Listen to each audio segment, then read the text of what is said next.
मेघवंशी जी की आत्मकथा मैं एक कार्ड सेवक था के माध्यम से पिछले एपिसोड में हमने चर्चा करी कि किस प्रकार संघ जो है अपने तंत्र का प्रचार प्रसार और फैलाव करता है।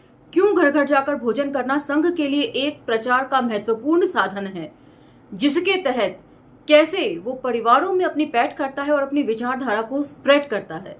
और आज के एपिसोड में हम जानेंगे इस प्रचार माध्यम के पीछे एक संगठित रूप से कड़ी मेहनत जो संघ करता है उसके बारे में। तो चलिए मेरे साथ। जय भीम, मैं शालिनी और आप देख रहे हैं अंबेडकर नामा। आज का टॉपिक है टॉपिक 9, संघ का संगठन तंत्र। और इसी के तहत हम जानेंगे कि अपने तंत्र का फैलाव वो कितने बढ़िया तरीके से, एक प्लान्ड तरीके से करता है। संघ ने अपने कार्य को सरल बनाने की दृष्टि से पूरे देश को 11 क्षेत्रों और 41 प्रांतों में बांटा है, जो इस प्रकार हैं। पहला दक्षिण क्षेत्र, दूसरा दक्षिण मध्य क्षेत्र, तीसरा पश्चिम क्षेत्र, चौथा मध्य क्षेत्र, पांचवा उत्तर पश्चिम क्षेत्र, छठा उत्तर क्षेत्र, सातवां पश्चिम उत्तर मध्य क्षेत्र, आठवां पूर्व उत्तर मध्य क्षेत्र, नौवां उत्तर पूर्व क्षेत्र, 10वां पूर्व क्षेत्र और 11वां असम क्षेत्र। अब साथ ही 41 प्रांत हैं, 41 अलग अलग जो जोनल्स में इसको डिस्ट्रीब्यूट कर रखा है, उसके ऊपर अब वो चर्चा कर रहे हैं। पहला प्रांत है केरल, सेकंड दक्षिण तमिलनाडु, तीसरा उत्तर तमिलनाडु, चौथा दक्षिण कर्नाटका, पांचवां उत्तर कर्नाटका, छठा पश्चिम आंध्र, सातवां पूर्वी आंध्र, आठवां कोंकण, 9 पश्चिम महाराष्ट्र, 10 देवगिरी, 11 विदर्भ, 12 गुजरात, 13 मालवा, 14 मध्य भारत, 15 महाकौशल, 16 छत्तीसगढ़, 17 चित्तौड़, 18 जयपुर, 19 जोधपुर, 20 दिल्ली, 21 हरियाणा, 22 पंजाब, 23 जम्मू कश्मीर, 24 हिमाचल, 25 उत्तराखंड, 26 मेरठ, 27 ब्रिज, 28 कानपुर, 29 अवध, 30 काशी, 31 गोरखपुर, 32 उत्तर बिहार, 33 दक्षिण बिहार, 34 झारखंड, 35 उत्कल, 36 दक्षिण बंगाल, 37 उत्तर बंगाल, 38 दक्षिण आसाम, 39 उत्तर आसाम, 40 अरुणाचल और 41 मणिपुर। तो 2019 तक का ये पूरा ब्यौरा है। उसके बाद तक नागालैंड में भी अब भाजपा के साथ मिलीजुली सरकार है शायद। तो अभी 3 क्षेत्र जिनको हम 7 सिस्टर्स बोलते हैं वो अछूता था करीब करीब भाजपा के इस फैलाव तंत्र से, जिसमें अभी भी मिजोरम, मेघालय और त्रिपुरा शायद अछूते हैं, जहां पर भाजपा अभी पैठ बनाने की पूरी कोशिश कर रही होगी। इसी तरह प्रत्येक प्रशासनिक जिले के 2 या 3 संघ जिलों में विभक्त किया गया है ताकि कार्य में सुविधा हो सके। प्रत्येक जिले तथा उन जिलों के नगरों में वे तहसीलों में प्रचारक नियुक्त करते हैं। संघ चालक होते हैं तथा कार्यवाहक होते हैं जो संघ के कार्य को संभालते हैं। इसके अलावा विविध क्षेत्र जिन्हें आजकल संघ विचार परिवार कहा जाता है, इसके पदाधिकारी होते हैं। यह भी प्रत्येक तहसील व नगर स्तर पर होते हैं। इसके आपसी समन्वय के लिए प्रचारक लोग अपनी जिम्मेदारी निभाते हैं तथा संघ में एक संपर्क प्रमुख भी होता है तथा मासिक रूप से संघ कार्यालय पर इसकी बैठक भी आयोजित की जाती है। तो यहाँ पर वे एक संभावना व्यक्त कर रहे हैं, क्योंकि एक हद तक ही दलित बहुजन लोग जो हैं, SC ST OBC जो हैं, वो इसमें पैठ कर सकते हैं। सभी ऊंचे पदों पर, सभी महत्वपूर्ण पदों पर कहना चाहिए ब्राह्मण या क्षत्रिय या बनिए स्तर के लोग ही होते हैं। इसीलिए यहाँ पर भंवर मेघवंशी जी एक संभावना के तहत बात कर रहे हैं। प्रत्येक जिले में एक संघ कार्यालय होता है जिसमें प्रचारक व विस्तारक निवास करते हैं। यहाँ पर एक वस्तु भंडार होता है जिसमें गणवेश, लाठी तथा पुस्तकें व अन्य सामग्री तय कीमत पर खरीदी जा सकती है। इस तरह RSS का संगठनात्मक तंत्र अपना काम करता रहता है। तो ये जो वस्तु भंडार के बारे में चर्चा यहाँ पर की गई है, यदि आपको याद हो मणिकर्णिका में भी तुलसी राम जी ने इस तरह की चर्चा करी थी कि BHU में जो 2 कमरे का बना हुआ था ये वस्तु भंडार, उसको तुड़वा दिया था वहां के वाइस चांसलर ने। और बाद में उसी वाइस चांसलर को जब वो सेवानिवृत्त हुए बहुत पीटा गया था BHU के अंदर, उनका मुंह भी काला कर दिया गया था। मुझे उम्मीद है आपको ये सारे एपिसोड्स जो हैं वो याद होंगे। तो किस तरीके से विश्वविद्यालय जो है इन संगठनों के खुले अड्डे के तौर पर इस्तेमाल होते हैं, इससे पता चलता है।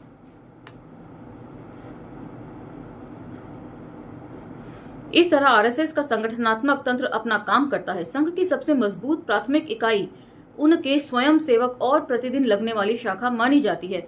तो ये सब तो जो ब्यौरा है, इसके तहत भंवर मेघवंशी जी ने खुद काम किया है और कार्यभार संभाला है, इसलिए उसका सही और ठीक ब्यौरा वो यहाँ पर दे पा रहे हैं। स्वयं सेवक मूल आधार है, उसी के ऊपर सारा संगठन टिकता है। संघ के संगठन तंत्र को समझने के लिए जरूरी है कि उसकी त्रिस्तरीय व्यवस्था को समझ लिया जाए। तो जो लोग हंसते हैं कि ब्राह्मणों को SC ST OBC के या बहुजन समाज की जरूरत है, तो वो इस चीज को अच्छी तरह जान लें कि स्वयं सेवकों में सबसे ज्यादा तादाद में जो लोग भर्ती होते हैं वो किस जात के होते हैं। यदि आप इसकी सोशल ऑडिटिंग करा लेंगे तो बहुत से भ्रम जो आपने पाल रखे हैं ना कि ब्राह्मणों को जरूरत नहीं है दलितों की, वो आपके टूट जाएंगे। तृणमूल स्तर पर संघ की इकाई में स्वयं सेवक से ऊपर घटनायक, गणनायक, मुख्य शिक्षक, शाखा कार्यवाहक तथा मंडल कार्यवाहक जैसे दायित्व होते हैं। तो तृणमूल हम कई बार सुनते हैं, इसका मतलब क्या है? तृण मतलब तिनका और मूल मतलब जड़, यानी कि ग्रास रूट लेवल पर किस तरह से काम होते हैं उसके ऊपर चर्चा है। उच्च स्तर पर यह पूरी व्यवस्था त्रिवेणी संगम जैसी होती है। एक स्तर प्रचारकों का चलता है, एक कार्यवाहक के नाम पर तथा एक संघ चालकों का होता है।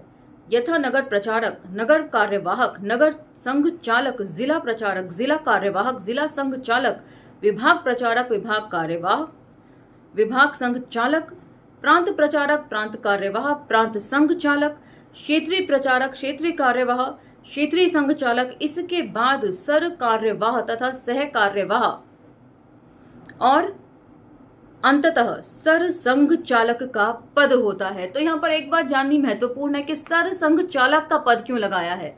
यदि आप देखें क्रिकेट में डॉन ब्रैडमैन बहुत मशहूर खिलाड़ी रहे हैं और एक्स्ट्रा ऑर्डिनरी परफॉर्मेंसेस के लिए उनको सम्मान देने के लिए उनके नाम के आगे सर लगा दिया गया है। ये एक विदेशी ट्रेंड है, अंग्रेजी ट्रेंड कह सकते हैं, जैसे कि सर यान बॉथम।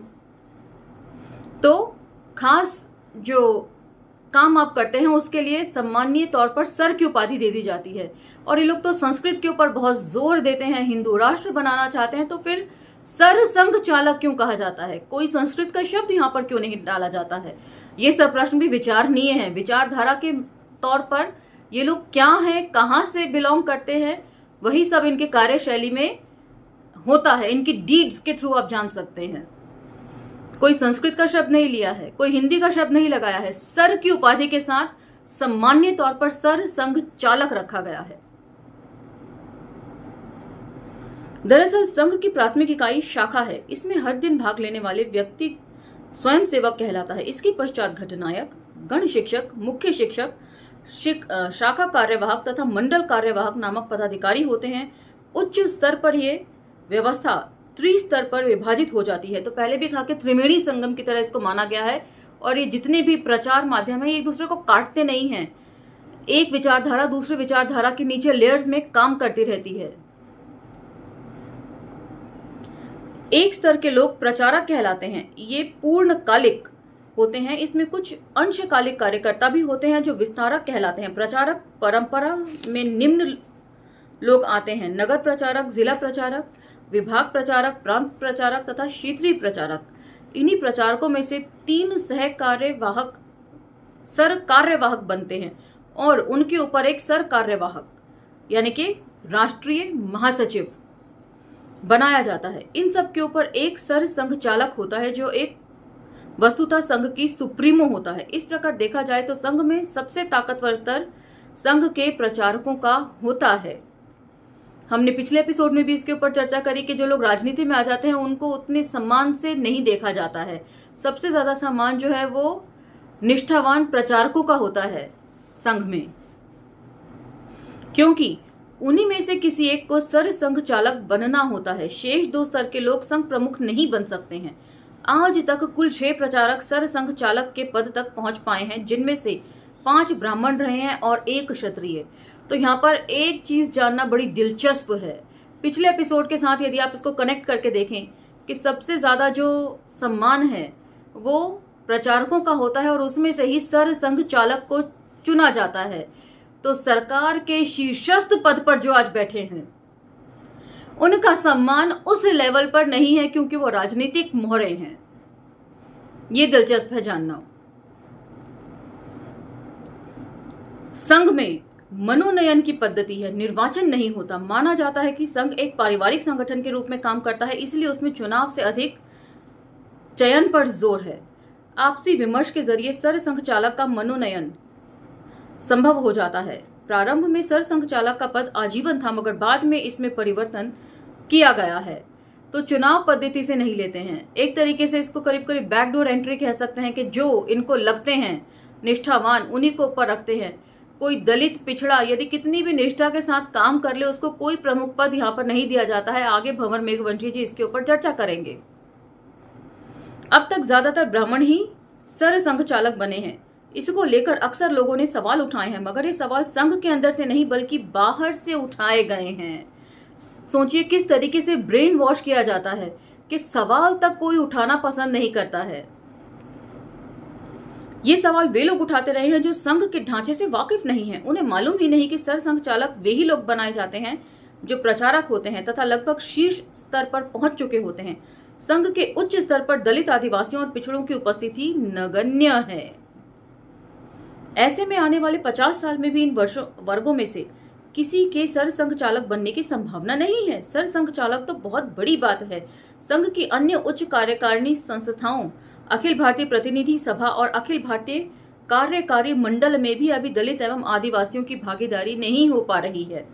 हालांकि विगत 2 दशकों से जब से दलितों एवं आदिवासियों की भागीदारी के सवाल उठे हैं, संघ पूरी चेतना के साथ जुटा हुआ है कि संघ परिवार के विविध संगठनों में वंचित वर्ग के स्वयं सेवकों को महत्वपूर्ण जिम्मेदारियां दी जाएं, मगर इन वर्गों के स्वयं सेवक प्रचारक प्रणाली में आगे नहीं आ पा रहे हैं। इसीलिए संघ में अखिल भारतीय स्तर पर उनका सहभाग नगण्य ही है। 1992 में अयोध्या में हुई कार सेवा में दलित और पिछड़े वर्ग के स्वयं सेवकों ने बेहद उत्साह से भाग लिया था। यह एक ऐसा दौर था जब संघ ने अनुसूचित जाति और जनजाति के किशोर स्वयं सेवकों पर विशेष ध्यान केंद्रित किया था। उन्हें संघ की शाखा में लाने के लिए अन्यान्य अनुषंगिक संगठनों में हिस्सेदारी देने का सचेतन प्रयास हुआ था, मगर इसके बावजूद भी ज्यादा दलित प्रचारक नहीं बन पाए हैं। अब यहाँ से जरा गौर से सुनिएगा, जो बने भी हैं वो तो बहुत ही कम है तथा अभी जिला और विभाग प्रचार स्तर पर ही पहुंच पाए हैं। संघ के किसी भी अनुषंगिक संगठन में भी बतौर मुखिया दलित या आदिवासी का नहीं होना संघ के लिए एक विशेष चिंता का कारण बना है। सन 2000 के बाद भी अखिल भारतीय कार्यकारिणी पर भी दृष्टिपात करें तो पता चलता है कि अधिकतर पदाधिकारी ब्राह्मण थे, कुछ बनिया और क्षत्रिय तथा 2 पिछड़े वर्ग के लोग थे, मगर दलित और आदिवासी तब भी नहीं थे और ना ही आज हैं। इसका सबसे बड़ा कारण यह है कि कोई भी दलित या आदिवासी प्रचारक अब तक अखिल भारतीय स्तर तक पहुंच ही नहीं पाया है। ऐसे में कैसे हिंदू राष्ट्र में दलित आदिवासियों की भागीदारी सुनिश्चित होगी, यह एक यक्ष प्रश्न है। तो यहाँ पर यह बात तो काबिल तारीफ है कि कितने प्लान तरीके से लोग काम करते हैं और उसके साथ इनका विजन कितना फोकस होता है, कब कहाँ किसको कैप्चर करना है इन्हें पता होता है और उसी के तहत ये सारा एजेंडा अपना लागू करते हैं। तो अब जो सबसे ज्यादा संघ के प्रचारक होते हैं उन्हीं को ये लोग इंपॉर्टेंस देते हैं। अब वो चाहे दलित हो चाहे आदिवासी हो, दलित आदिवासी खास तौर से कहा गया है कि इनका जो रिप्रेजेंटेशन है वो नहीं है। तो क्या ये बेवजह है कि कोविंद जी को और द्रौपदी मुर्मू जी को शीर्षस्थ पदों पर बिठाया गया है? ये लोग क्या काम कर रहे होंगे वहां बैठकर? ये इस कार्य प्रणाली और इनके फोकस्ड एजेंडा से आप पता लगा सकते हैं कि किन लोगों को चुनकर वहां बिठाया गया है और उनका क्या काम होगा आगे भविष्य में। इसी के साथ आज का ये एपिसोड समाप्त होता है। उम्मीद है आरएसएस को लेकर नई नई जानकारियां जो आपके सामने प्रस्तुत की जा रही हैं उससे आरएसएस के संगठनात्मक कार्यशैली को समझने में आपका ज्ञानवर्धन हो रहा होगा। इसी के साथ आज का ये एपिसोड समाप्त करती हूं। अगले एपिसोड तक इंतजार कीजिए, लेकिन अंबेडकरनामा को लाइक, शेयर, सब्सक्राइब करना ना भूलें। अंबेडकरनामा अपना काम इस मंच से ईमानदारी से कर रहा है। अब आपकी बारी है कि आप इन वीडियोस को ज्यादा से ज्यादा लोगों तक पहुंचाने में हमारा सहयोग करें और देश को सांप्रदायिकता से मुक्त होने में मदद करें। धन्यवाद।